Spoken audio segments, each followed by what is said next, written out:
తిరుపతి జిల్లాలో వైసీపీ నేత చైతన్య యాదవ్ తన అనుచరులతో కలిసి దుకాణంలోకి వచ్చి దాడులకు పాల్పడ్డారు అని గాలి మోహన్ రావు అనే వ్యక్తి పోలీస్ స్టేషన్లో ఫిర్యాదు చేశారు. దాడికి సంబంధించిన సీసీ ఫుటేజ్ ఇప్పుడు సోషల్ మీడియాలో వైరల్గా మారింది. నారా లోకేష్ సైతం స్పందించి నిందితులపై చర్యలు తీసుకోవాలి అని పోలీసులను ఆదేశించారు.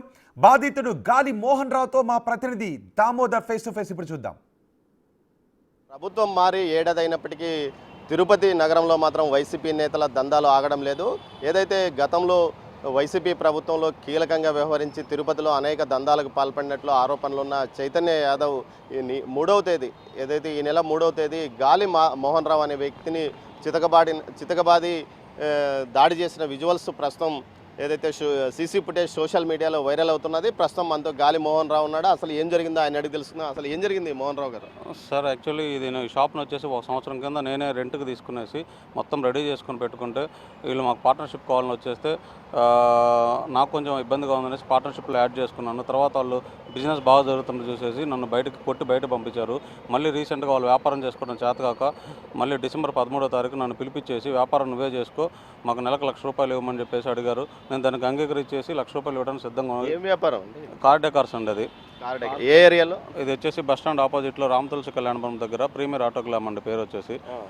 దాంట్లో నేను ₹1,00,000 ఇస్తానన్నా అని చెప్పేసి ఒప్పుకున్నాను. పాత కూడా పోతే పోయింది, నా కష్టార్జితం కష్టం పోయిందిలే అనేసి వాళ్ళ దెబ్బకు నేను తట్టుకోలేక పాతదంతా వదిలేసి ₹1,00,000 ఇవ్వడం సిద్ధంగా ఉండేసి మళ్ళీ హ్యాండ్ ఓవర్ చేసుకుంటా ఉన్నాను. ప్రతి నెల 1,00,000 కడుతున్నాను. వాళ్ళ ముందు గతంలో కట్టాల్సిన రెంట్లు పవర్ బిల్స్ ఏమీ కట్టకపోగా అవి కట్టాలనేసి నన్ను బెదిరించడం, అయినా అట్లా ఏదో అది ఇది చేసి ఆడప్పు చేసి కడతా రెంట్లు క్లియర్ చేసుకుంటూ 1 నెల 2 నెలలు పెండింగ్ ఉన్నాగా నేను బతిలో ఆడుకుంటూ వస్తూ ఉన్నాను. ఈ నెల 3వ తారీఖు రాత్రి 9ంటికి ఇంటి దగ్గరకు వచ్చారు. నేను బాగా ఇంట్లో పడుకుంటే మాట్లాడాలి రా అని పిలుచుకొని వచ్చేసి షాప్ తాళాలు ఓపెన్ చేయించేసి మా దగ్గర పనిచేసే పిల్లల దగ్గర పిలిపించేసి తాళాలు ఓపెన్ చేయించేసి అమౌంట్ గురించి కాదు కానీ మన షాప్ దగ్గర బండ్లు ఎందుకు తక్కువ ఉంటున్నాయి, వేరే వాళ్ళ దగ్గర షాప్ బండ్లు ఎందుకు ఎక్కువ ఉంటున్నాయి, నువ్వే తీసుకెళ్ళి బయట బండ్లు చేయించుకుంటున్నావు, ఇక్కడ వ్యాపారం దెబ్బతీస్తున్నావు, అది ఇది అని చెప్పి కావాలని కొట్టారు.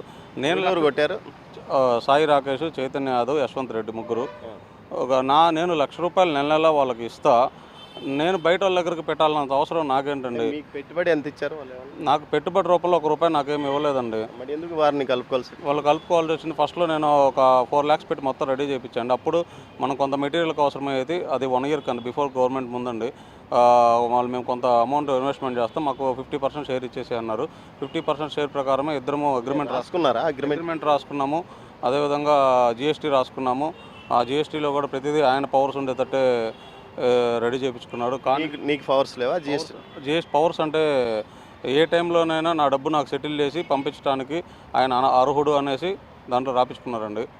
నా డబ్బు నాకు సెటిల్ చేయకపోగా నన్ను కొట్టి బయటికి పంపించేసి నా డబ్బులు పోతే పోయిన మళ్ళీ వచ్చి బిజినెస్ చేయడానికి వస్తే ఇదే తంత కొట్టడం, బెదిరించడం. నువ్వు ఎవరి కోసం చేస్తా బిజినెస్ చేయాలి, నీకు జీతం ఇస్తే ఇస్తాం లేకపోతే లేదు. బండి షాప్ దగ్గర లేకపోయినా నేను డైలీ వచ్చుకో, ఏ రోజు బండి షాప్ దగ్గర లేదో ఆ రోజు కొడతాం. 3వ తేదీ జరిగింది కదా, 7వ తేదీ వరకు ఎందుకు మీరు బయటికి రాలేదు? వచ్చాను. నాకు ఎక్కడండి, నాకు కొంచెం భయం అండి. ఎప్పుడు మన గొడవలకు వెళ్ళే వాళ్ళం కాదు. ఒకళ్ళ జోలు ఏమో నాకు కావాల్సింది నా ఇల్లు, నా ఫ్యామిలీ. బయట తిరిగానా, వ్యాపారం చేసుకున్నానా, సండే అయితే అట్లా తిరిగి వచ్చా అనే విషయంలో ఉండేవాళ్ళం. సొంతూరు ఎక్కడ? మా సొంతూరు వచ్చేసి మాచర్ల పల్నాడు అండి. మాది పల్నాడు అండి, మాచల్ నియోజకవర్గం అండి మాది. ఇక్కడికి వచ్చి దగ్గర 18 సంవత్సరాలు అవుతుందండి. ఎప్పుడు నాకంటూ ఒక్కడు శత్రువు లేరండి తిరుపతిలో. నేనంటూ తిరుపతిలో తెలియని వాళ్ళు 90% మంది నేను తెలుసండి. ఎందుకంటే నేను మంచోడినా చెడ్డాను అనేసి తిరుపతిలో 90% మంది చెప్తారు. నేను ఒకళ్ళ జోలు వెళ్ళేవాడిని కాదు. ఇంతకుముందు ఏం వ్యాపారం చేస్తాను? సేమ్ బిజినెస్ చేసేవాడినండి. సొంతంగా చేసావా? ఎక్కడైనా పని చేసే దగ్గర వర్క్ చేశానండి. ఆ వర్క్ చేసేటప్పుడు కూడా నేను ఎవరికి ఏ ఇబ్బంది పెట్టలేదు, పెట్టే రకాన్ని కూడా కాదు. డిమాండ్ ఏంది? నా డిమాండ్ ఏంది కానీ షాప్ నాదండి. అది నా షాప్ నుంచి ఓకే, నా షాప్ కొట్టారండి, నా కర్ర తీసుకుని కొట్టారు. ఆ సీసీ కెమెరా విజువల్స్ కూడా ఉన్నాయి. దాంట్లో నేను అట్లీస్ట్ రెస్పాండ్ అవ్వడానికి కూడా ఆప్షన్ లేదు. అంటే అట్లీస్ట్ నేను అట్లా చేసే రకాన్ని కూడా కాదండి. ఆపోజిట్ ఎంతమంది వచ్చి దాడి? వాళ్ళు మొత్తం 6 ఉన్నారండి. నా మీద దాడి చేసింది అయితే 3 అయితే గాలి మోహన్ రావు చెప్తున్న దాని ప్రకారము తాను 10 సంవత్సరాల క్రితం ఇక్కడ ఉపాధి కోసం వచ్చాను, కార్ డెకార్స్లో పనిచేసేవని. తర్వాత తాను సొంతంగా షాప్ పెట్టుకున్నప్పుడు గత ప్రభుత్వంలో వారు వాటాకు వచ్చారు.